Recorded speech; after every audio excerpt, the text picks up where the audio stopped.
Hello, Internet. It's that time again. Let's read the Bible. Today is January 15th, and we'll pick up in Genesis chapter 31, verse 17, to chapter 32, verse 12.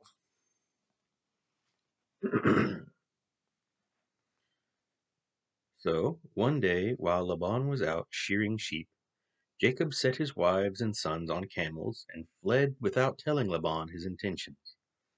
He drove the flocks before him, Jacob's flocks he had gotten there at Padanaram, and took everything he owned, and started out to return to his father Isaac in the land of Canaan. So he fled with all his possessions, and Rachel stole her father's household gods and took them with her, and crossed the Euphrates River and headed for the territory of Gilead. Laban didn't learn of their flight for 3 days. Then, taking several men with him, he set out in hot pursuit and caught up with them 7 days later at Mount Gilead. That night, God appeared to Laban in a dream. Watch out what you say to Jacob, he was told. Don't give him your blessing, and don't curse him. Laban finally caught up with Jacob, and he was camped at the top of the ridge. Laban, meanwhile, camped below him in the mountains. What do you mean sneaking off like this? Laban demanded. Are my daughters prisoners captured in a battle that you have rushed them away like this? Why didn't you give me a chance to have a farewell party, with singing and orchestra and harp? Why didn't you let me kiss my grandchildren and tell them goodbye? This is a strange way to act. I could crush you. But the God of your father appeared to me last night and told me, be careful not to be too hard on Jacob. But see here, though you feel you must go, and long so intensely for your childhood home, why have you stolen my idols? I sneaked away because I was afraid, Jacob answered. I said to myself, he'll take his daughters from me by force. But as for your household idols, a curse upon anyone who took them. Let him die. If you find a single thing we've stolen from you, I swear before all these men, I'll give it back without question. But Jacob didn't know that Rachel had taken them. Laban went first into Jacob's tent to search there, then into Leah's, and then searched the 2 tents of the concubines, but didn't find them. Finally, he went into Rachel's tent. Rachel, remember, was the one who had stolen the idols. She had stuffed them into her camel saddle and now was sitting on them. So although Laban searched the tents thoroughly, he didn't find them. Forgive my not getting up, father, Rachel explained, but I'm having my monthly period. So Laban didn't find them. Good excuse. Nobody wants to deal with that. Now Jacob got mad. What did you find? He demanded upon. What is my crime? You have come rushing after me as though you were chasing a criminal. You searched through everything. Now put everything I stole out here in front of us, before your men and mine, for all to see and to decide whose it is. 20 years I've been with you, and all that time I cared for your ewes and goats so that you produced healthy offspring. I've never touched one ram of yours for food. If any were attacked and killed by wild animals, did I show them to you and ask you to reduce the count of your flock? No, I took the loss. You made me pay for every animal stolen from the flocks, whether I could help it or not. I worked for you through the scorching heat of the day and through the cold and sleepless nights. Yes, 20 years, 14 of them earning your 2 daughters, and 6 years to get the flock. You have reduced my wages 10 times. In fact, except for the grace of God, the God of my grandfather Abraham, even the glorious God of Isaac my father, you would have sent me off without a penny to my name. But God has seen your cruelty and my hard work, and that is why he appeared to you last night. Laban replied, These women are my daughters, and these children are mine, and these flocks and all that you have, all are mine. So how could I harm my own daughters and grandchildren? Come now, and we will sign a peace pact, you and I, and will live by its terms. So Jacob took a stone and set it as a monument, and told his men to gather stones and make a heap. And Jacob and Laban ate together beside the pile of rocks.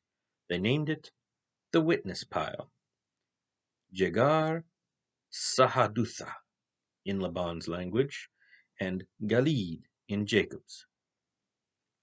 This pile of stones will stand as a witness against us. If either of us trespasses across this line, Laban said, so it was called the watchtower, Mizpah. For Laban said, may the Lord see to it that we keep this bargain. We are out of each other's sight, when we are out of each other's sight. And if you are harsh to my daughters, or take other wives, I won't know, but God will see it. This heap, Laban continued, stands between us as a witness of our vows, that I will not cross this line and attack you, and you will not cross it to attack me.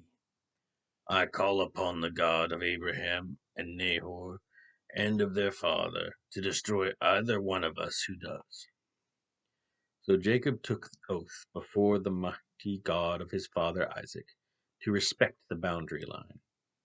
Then Jacob presented a sacrifice to God there at the top of the mountain, and invited his companions to a feast, and afterward spent the night with them on the mountain. Laban was up early the next morning, and kissed his daughters and grandchildren, and blessed them, and returned home. So Jacob and his household started on again, and the angels of God came to meet him. When he saw them, he exclaimed, God lives here. So he named the place God's territory. Jacob now sent messengers to his brother Esau in Edom, in the land of Seir, with this message: hello from Jacob. I have been living with Uncle Laban until recently, and now I own oxen, donkeys, sheep, goats, and many servants, both men and women. I have sent these messengers to inform you of my coming, hoping that you will be friendly to us. The messengers returned with the news that Esau was on the way to meet Jacob with an army of 400 men. Jacob was frantic with fear.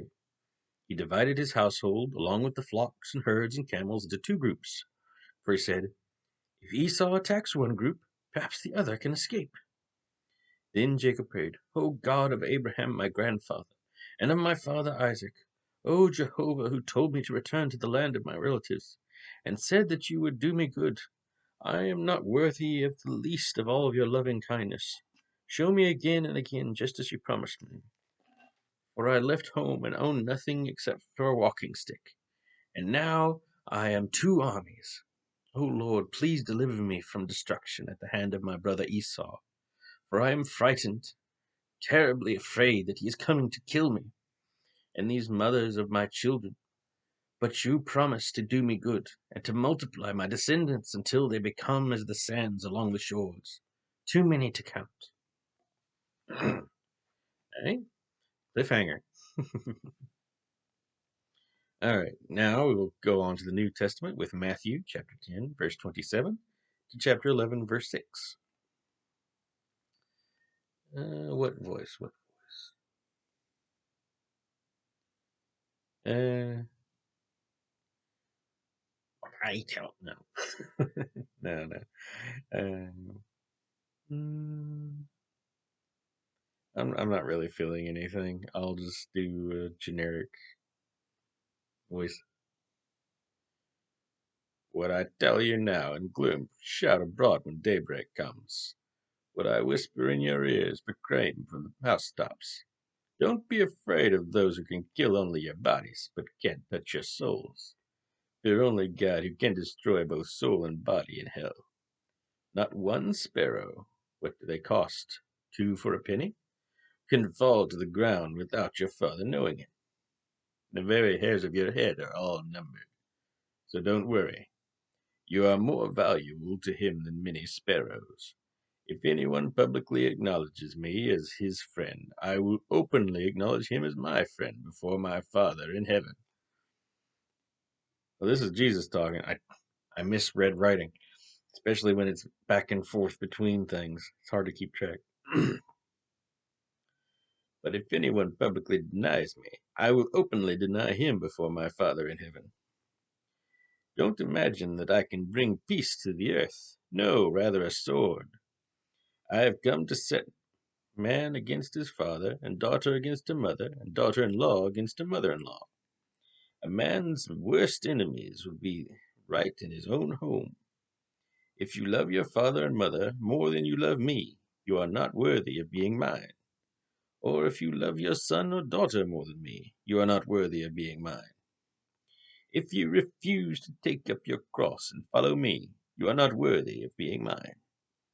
If you cling to your life, you will lose it. But if you give it up for me, you will save it. Those who welcome you are welcoming me, and when they welcome me, they are welcoming God who sent me. If you welcome a prophet because he is a man of God, you will be given the same reward a prophet gets. And if you welcome good and godly men because of their godliness, you will be given reward like theirs. If, as my representatives, you give even a cup of cold water to a little child, surely you will be rewarded. When Jesus had finished giving these instructions to his 12 disciples, he went off preaching in the cities where they were scheduled to go. John the Baptist, who was now in prison, heard about all the miracles the Messiah was doing. So he sent disciples to ask Jesus, "Are you really the one we are waiting for, or shall we keep on looking?" Jesus told them, "Go back to John and tell him about the miracles you've seen me do. The blind people I've healed, the lame people now walking without help, and cured lepers, and the deaf who hear, and the dead raised to life. And tell him about my preaching the good news to the poor.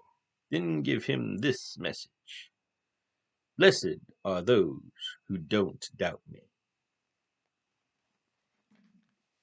Jesus once again confirming, yep, he the Messiah.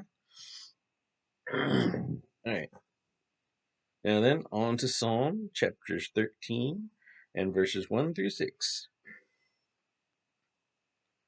How long will you forget me, Lord? Forever? How long will you look the other way when I am in need? How long must I be hiding daily anguish in my heart? How long shall my enemy have the upper hand? Answer me, O Lord my God. Give me light in my darkness, lest I die. Don't let my enemies say, "We have conquered him." Don't let them gloat that I am down. But I will always trust in you, in your mercy, and shall rejoice in your salvation. I will sing to the Lord because he has blessed me so richly. And finally, Proverbs for today, chapter 3, verses 16 through 18. Wisdom gives a long good life, riches, honor, pleasure, peace. Wisdom is a tree of life to those who eat her fruit. Happy is the man who keeps on eating it. That's all for today. Thank you for listening. God bless.